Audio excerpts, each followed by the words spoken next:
We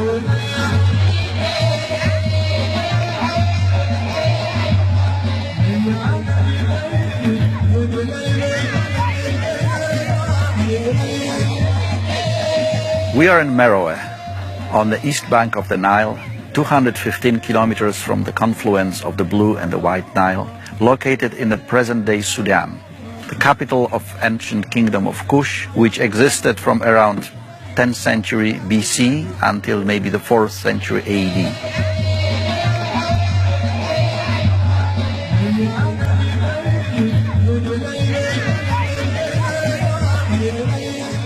Since year 2000, we've been working jointly with our Sudanese colleagues from the University of Khartoum and Sudan National Museum. Excavations started in 1909 when John Garstang, archaeologist from the University of Liverpool, began his excavations. Some of the objects were donated to the Royal Ontario Museum, where they form the core of our Nubian collection.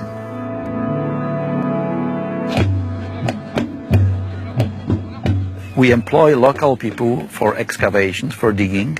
They come mainly from two groups. The Jailin tribe, people settled on the bank of the Nile, engaged in agriculture. Another group are the nomadic people such as the Kababish and other tribes who live out in the desert, but sometimes during our excavation season they come here. Among them I am sure many have the genes, the blood of ancient Meroites, since they have been living here for generations. The first to mention it by name was Greek traveler and historian Herodotus, who in his book mentioned Meroe, the wonderful rich capital of the kingdom of Ethiopia, as he called it.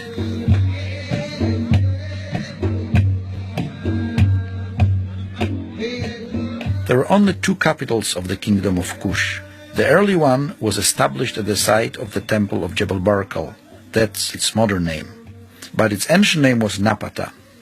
It was established perhaps in 8th, 9th century BC as a Kushite town, but the temple was actually built by Egyptian pharaohs when they conquered Nubia. In 591 BC, there was another Egyptian invasion of Nubia, and those Egyptians destroyed the same temple. Perhaps because of that, and the fear of a future invasion, around 300 BC, the kings of Napata decided to move their capital city and the burial ground from Napata to Meroe.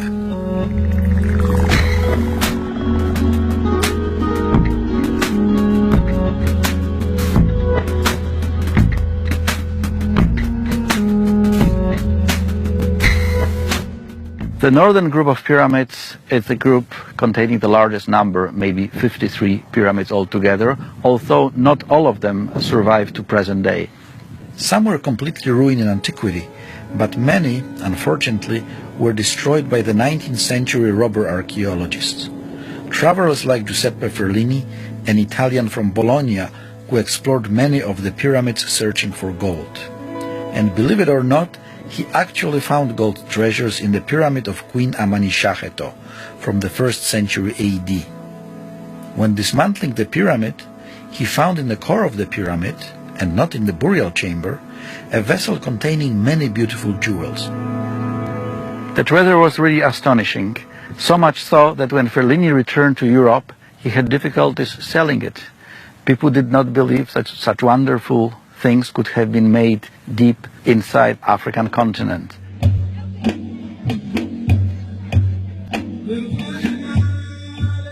In front of the pyramids, the kings or queens would erect chapels with scenes depicting the funeral and representations of a ruler on his way to the afterlife. They really relied on Egyptian model. Not only the scenes were those from the contemporary Egypt of Ptolemaic rulers, but the texts were also written in Egyptian. The shape of the pyramid is also interesting because they are once again different from the Egyptian pyramids. First of all, they are smaller, but they are also much steeper. And the point at the top did not end in a pyramidion, but rather there was a strange round structure, perhaps to reflect a sun disk, or the association between the dead ruler and the sky and the travel in the company of the sun god Ra.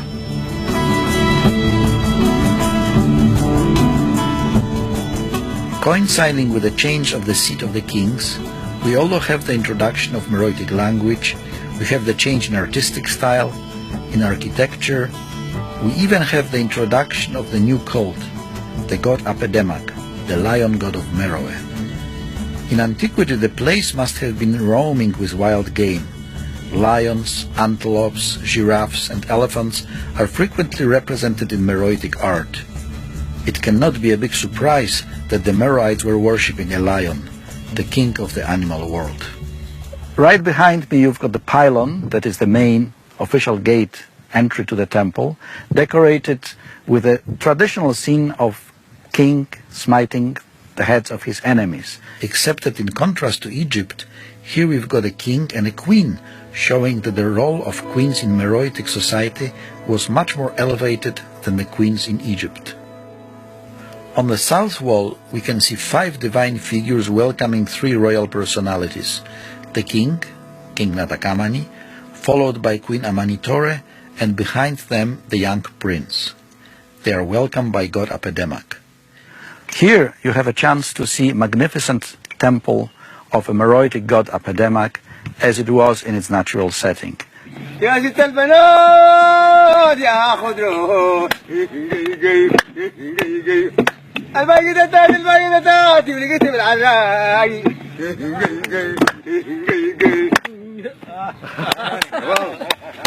The kingdom, which extended from the first cataract of the Nile near Aswan in Egypt all the way up the river to the Sudanese-Ethiopian border, had many accomplishments. We can admire today the remains of their cities, temples, pyramids and palaces. The Meroites produced beautiful art, beautiful jewelry, objects of daily life, many of them now in museums, including the Royal Ontario Museum. Archaeology of ancient Sudan, although developing, is still at its early stages. There are whole cities to be discovered, temples to be excavated.